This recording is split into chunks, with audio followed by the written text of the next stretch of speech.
Hey, welcome to episode 11 of Heat and Low, where our aces couldn't quite get the job done despite a remarkable season. Derek Carr of the Las Vegas Raiders. Tired of losing? Maybe so. Our Golden Knights hit big in the NHL draft, plus lock up a key player, and our Lights, it just wasn't meant to be this year. And it all starts right now.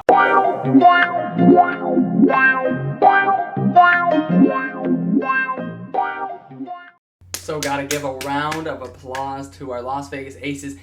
They exceeded my expectations. I don't know about yours, but coming into the year, I just thought without Kelsey Plum and Liz Cambage, it was too much to overcome.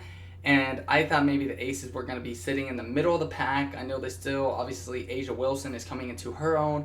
Derek Hamby is all-star off the bench, but I didn't know what we were going to get from Angel McCoughtry, Kayla McBride. And so I kind of just wrote this team off. Jackie Young, I mean, you can go through the list of players, but I really kind of wrote our Aces off, especially because we had some key injuries, and I just thought, okay, we'll be back next year. And so them getting all the way to the finals was just remarkable. They've gotten better every year. So they've been in Vegas. They just completed their third season. Year one, they finished 14-19, missed the playoffs.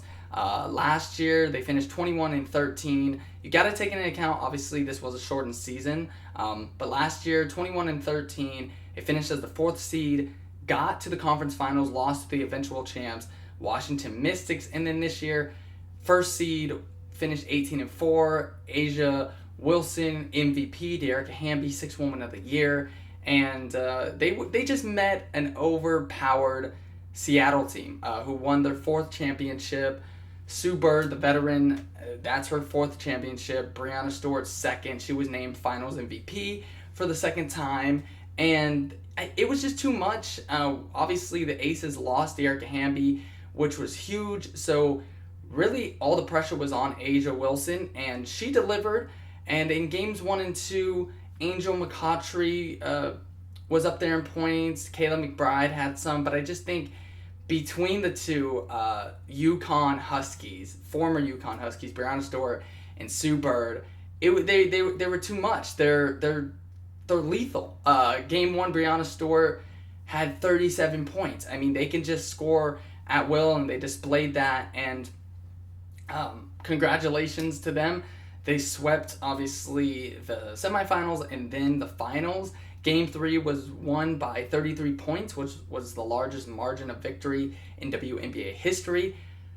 Hate that it came against the Aces, but I mean, hey, again, I think we just ran into a better team with more firepower and more experience at the end of the day. But I think if you look at our Aces, you have to be happy because they are transcending. Again, they started out first year in Vegas 5 games under 500. This year they finished 14 games above 500, missing 2 key players. So the question is, obviously we're going to get Kelsey Plum back. I think the real question revolves around Liz Cambage because she was out because of COVID.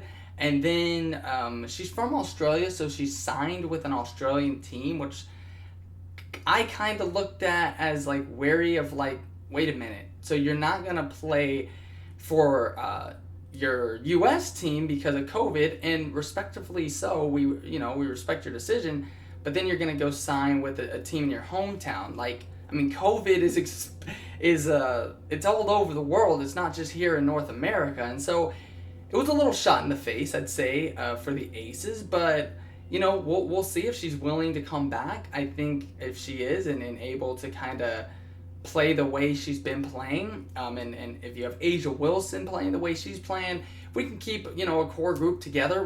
We're young, and so I think again each year getting better. I think we just have to keep we have to hold on to our key players. We have to hold on to Asia Wilson.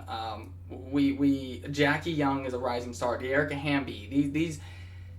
These women we need to hang on to. They're vital pieces. And so I just think, if we would have had Derek Hamby, I'm not saying the Aces would have won, but I do think it would have been a much more competitive series. I don't think Carolyn Swords can guard Brianna Stewart. Actually, she couldn't. She couldn't stop her.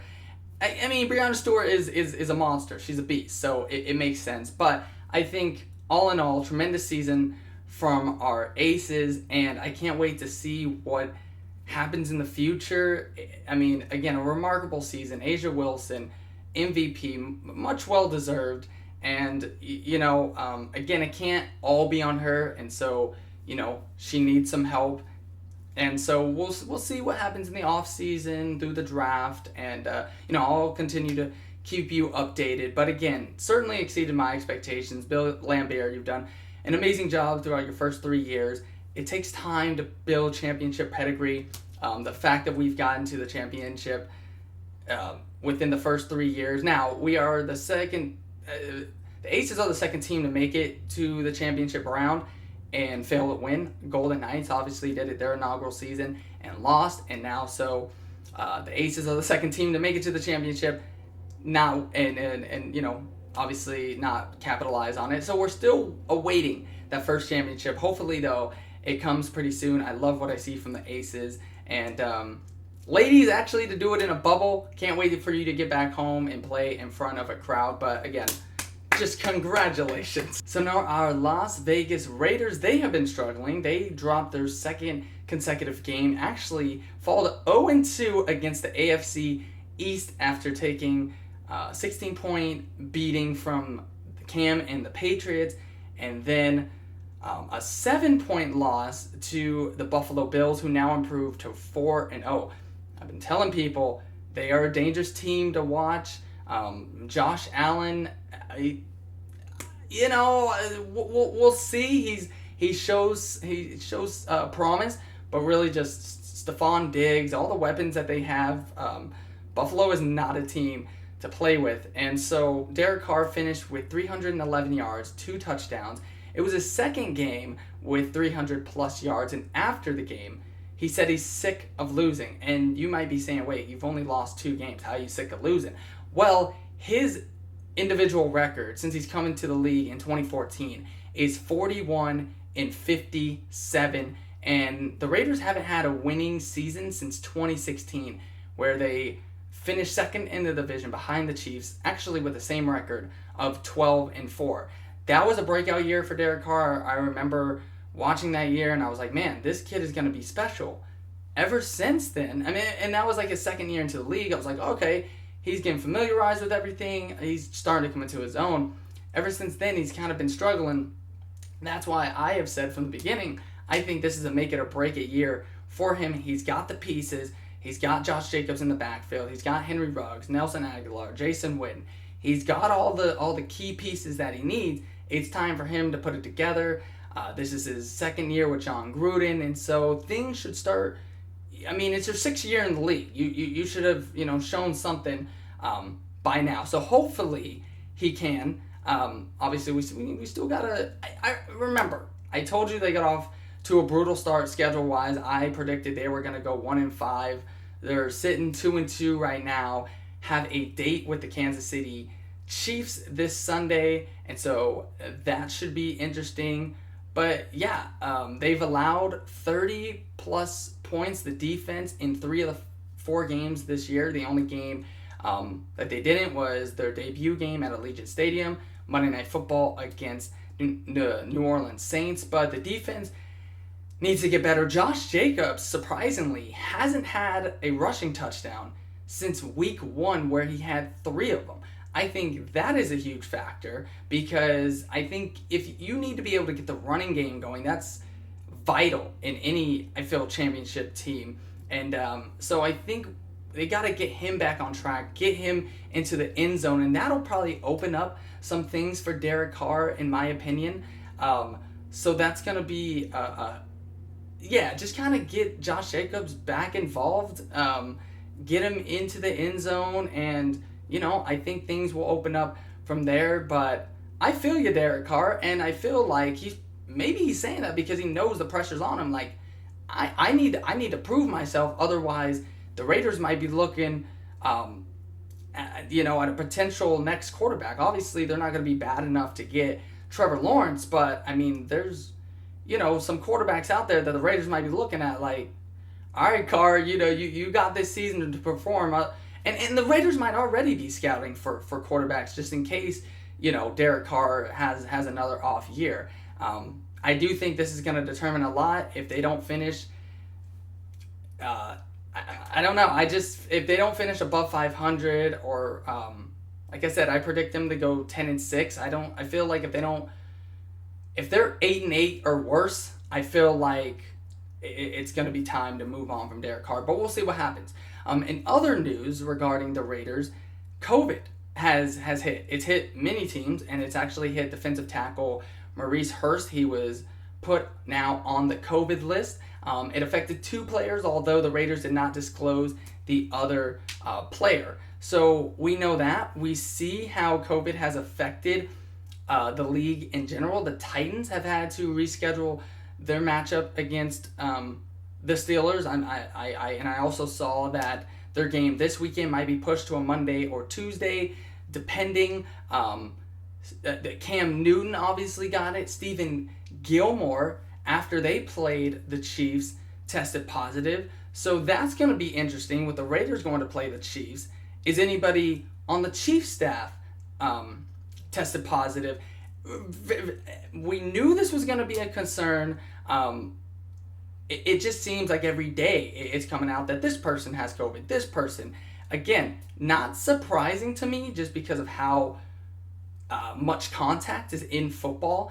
It's just going to be surprising of like how long does it go until we're going to have to put it on pause or completely stop the season. I don't want that, but it's going to be interesting just with, all these cases and all these tests and all these rescheduling and everything. So scary stuff. Obviously, just praying for the safety, but that is where we are right now.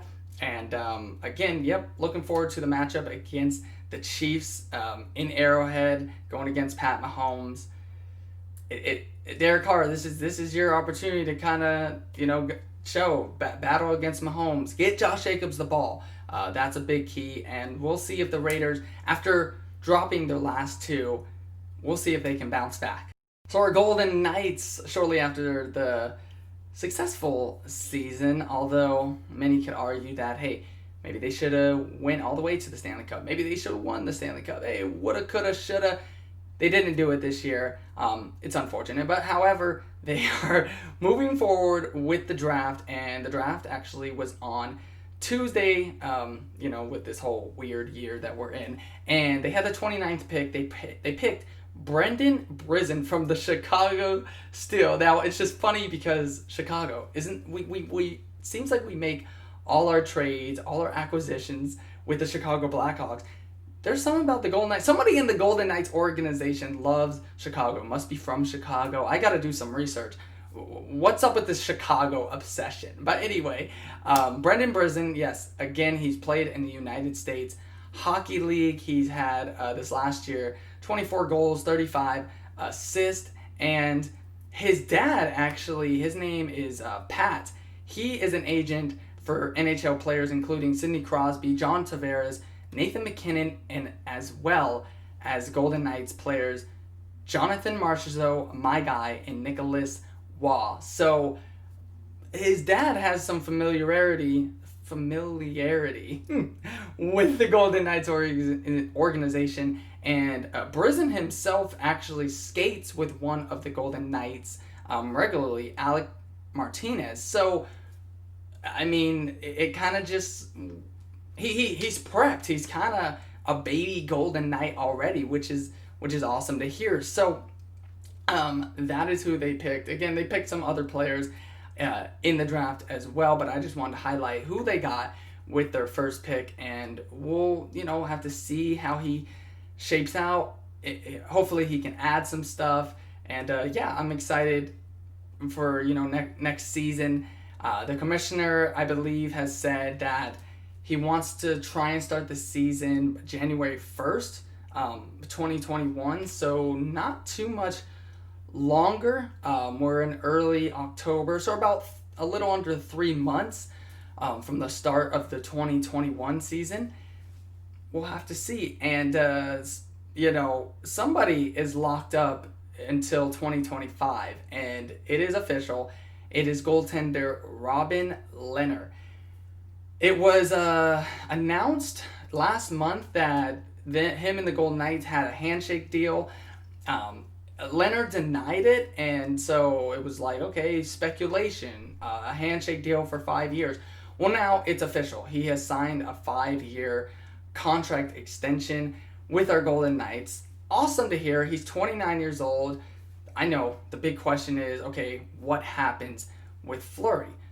That's obviously a great question. Fleury is 35 years old, actually going to be 36 in November, and I'm going to be 26 in November, so that's awesome to hear. Now, let me tell you, according to NHL analyst Brian Lawton, the Golden Knights would want a first and second round pick as well as minimum pay of 33% of the salary for Fleury in exchange for him. So they're kind of putting Fleury up there on the block. They're saying, hey, if you want to get him, we want a first, a second round pick, as well as 33% payment of his salary. Is that asking a lot? Maybe so. I mean, Fleury is a 3-time Stanley Cup champion. Although, with the Golden Knights, he didn't win. I really wanted to see him win in a Golden Knights uniform. Doesn't look like it's going to happen. It looks like the Golden Knights have moved on, which I understand. But I don't know. And I saw the Minnesota Wild were interested in Fleury. There are teams that are interested. I will keep following this story because I want to see what happens. Obviously, I want to keep them as a backup. I want to rotate them, but I don't think the Golden Knights are going to do that. I think they have announced Lehner as their guy. I will keep you updated with Fleury. Flower, it looks like we're rolling with the panda, but I love you, Flower. I wish you could stay. I hope you stay. You're a Golden Knight forever in my heart. I always love the city that you rep on. You've been there from the beginning. You're the definition of Vegas strong. So, Leonard, I love you, but Flower, you're special. You hold a special place in my heart. Our lights, 2-9-4. That was the record. 2-9-4. Last year they got 11 wins. You got to keep in mind, last year it was a little longer of a season, but 2 wins and 4 ties. I mean, like 2 of those ties came in September. Actually, no, 3 of those ties came in September, and we just couldn't get it done. We didn't win a game since August 25th, and that was the last game we won. We were in some close ones. Obviously, we were in some ties, but ties don't translate to win. So it was really rough for our lights this year. I'm going to say it was because of the crowd impact or lack of impact. There was no crowd. The crowd makes a difference. Trust me, I have worked for the Lights. I have seen firsthand what the hype does, and the hype was just not there. There was no energy. It's okay, Lights. Hopefully, and I don't even know if there's going to be energy next year, but I'm like pumping some crowd noise. Come on, Viva Lights, like please. 2020, it's been rough, and you were rough on our Lights. I mean, tone it down a bit. All right, that's my little Lights rant. Thank you so much for joining me this week. I hope you have a beautiful week. I mean, what's not to love? For me, I always try to think every day, I thank God I'm blessed. I wake up. That's how I, just try and remain positive. I know we're in a tough spot right now. I know it's been very negative this year. And, these next few months are going to be telling with everything going on. You know what I'm talking about. But, just get out there, make your voice heard, and continue to stay safe and just uplift people and provide positive energy and just indulge in yourself. And please take time to just relax and soothe and, just exhale. And I will see you next week.